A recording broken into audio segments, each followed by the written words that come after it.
এরপরে আরেকটা কথা বলতে ভুলে গিয়েছি যে আপনি এই লেভেলে যাওয়ার আগে নিজেও পবিত্র থাকার চেষ্টা করেন। আপনি নিজে জেনায় যায় না, নিজে পর্নে যায় না, নিজে হারাম অ্যাফেয়ার্সে যায় না। যদি আপনি যান তাহলে আল্লাহ পাক কিন্তু আপনাকে পবিত্র স্ত্রী নাও দিতে পারেন। এটাই আল্লাহ পাকের নীতি যে একজন পবিত্র মানুষ পায়। ঠিক আছে, যে যেমন আল্লাহ পাক তাকে তেমন মিলিয়ে দেন, এটা আল্লাহ পাকের একটা সুন্নাহ।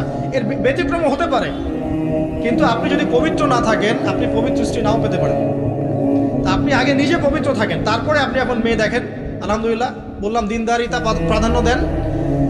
এখানে হাদিসে এটা বলা হয় নাই যে 4টা গুণ দেখে বিয়ে করো, বরং বলা হয়েছে 4টা গুণ দেখে সাধারণত বিয়ে করা হয়।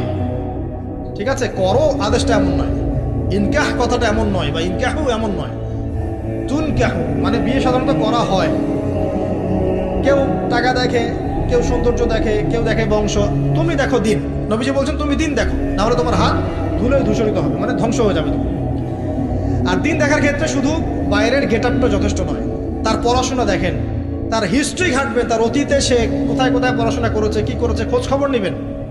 হুট করে তাড়াহুড়া করে কোনো ডিসিশন নিয়ে ফেলবেন না, এটা খুব ভুল করে মানুষ। ঠিক আছে, তার হিস্ট্রি ঘাটেন যে সে কোথায় পড়াশোনা করেছে, কি করেছে না করেছে। তার পরিবারের বায়োডাটা ঘাটেন, তার পরিবারের সদস্যরা কেমন, নামাজ পড়ে কিনা, তার ইসলামের প্রতি কেমন ধারণা পোষণ করে। তার মাকে দেখেন, তার মা পর্দা করে কিনা, তার মা ইসলামের উপর আছে কিনা। তার নানিকে দেখেন, তার পরিবারবর্গকে দেখেন, তারপর আপনি ডিসিশন নেওয়াটা সহজ হবে। এগুলোর চেয়ে ব্যতিক্রমও হতে পারে। ওই আজারের পরিবারে ইব্রাহিমের জন্ম হতে পারে, ফেরাউনের আন্ডারে আসিয়ার জন্ম হতে পারে, থাকতে পারে, কিন্তু এটা ব্যতিক্রম। নর্মালি কিন্তু সবসময় এমনটা হয় না।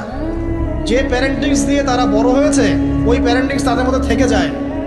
এই কারণে মেয়ের ব্যাপারে খুব সেন্সিটিভ থাকবেন। আগে পুরো বিষয়গুলো ঘেটে নিয়ে তারপরে আপনি কোনো জায়গায় পা দেন। তারও আগে ইস্তেখারা করবেন আল্লাহর কাছে, যে আল্লাহ আমি তোমার কাছে ইস্তেখারা করছি, আমি জানি না যে কোনটা আমার জন্য ভালো হবে, কোনটা খারাপ।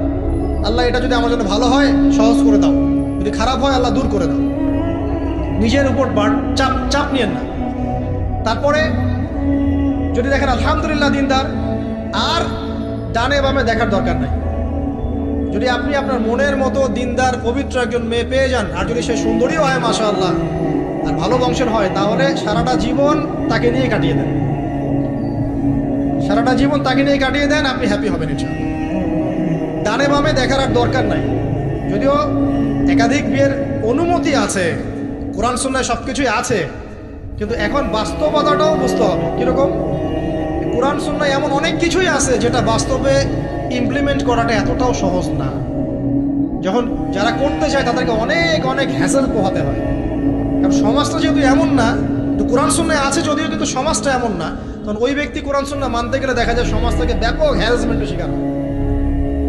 যদিও এটা তার দোষ না, এটা আল্লাহ পাক তাকে হয় পরীক্ষা করছেন, অথবা এই ওসিলায় তার গুনাহ মাফ করবেন। কিন্তু নর্মালি যেটা চলছে এখানে আপনি আপনার বেস্টটা নেন, যেটা অপশনাল সেদিকে যাওয়ার দরকার। এটা আমার নসিহত। কারণ সবার ওই শক্তি সামর্থ্য থাকে না যে সব কিছু সুন্দর মতো টাইটলি হ্যান্ডেল করতে পারে। আর বলা যত সহজ, করার ব্যাপারটা এতটাও সহজ নয়। সো আর এই তো জেনারেশনের মেয়ের তো দেখছেন, পান থেকে চুন ফসলেই দেখবেন যে বিশাল তুল কালাম হয়ে যাচ্ছে আর কি।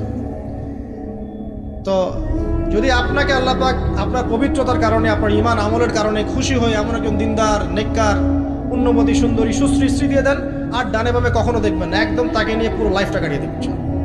ঠিক আছে, এরপরে দোয়া করবেন আল্লাহর কাছে, আল্লাহ এটার মধ্যে কল্যাণ বরকত দান করো।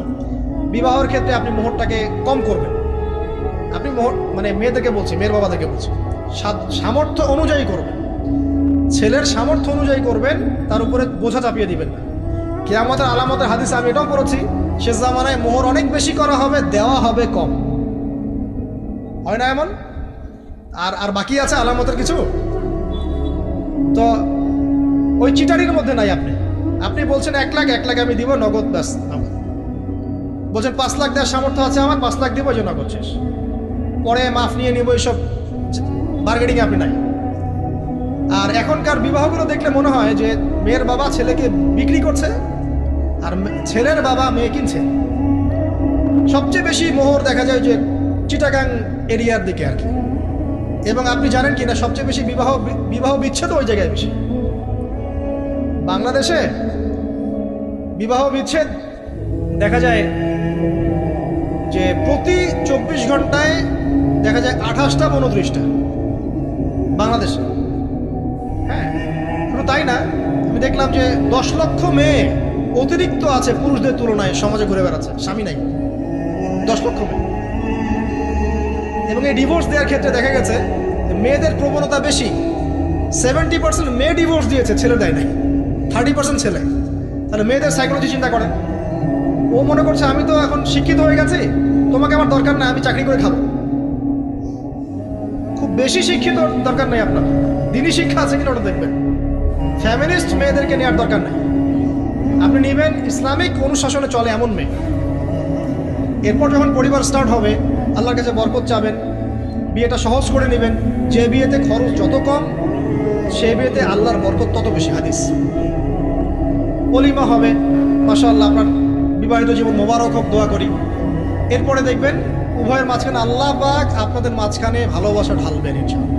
সূরা রুমের মধ্যে আল্লাহ পাক বলেছেন ওয়াজআলা বাইনাকুম মাওয়াদ্দাতাও ওয়া রাহমা, আমি আল্লাহ স্বামী স্ত্রীর মাঝখানে ভালোবাসার ভ্রাতৃত্ব ঢেলে দিয়েছি। এটা আল্লাহ পাকের একটা আয়াত, নিদর্শন।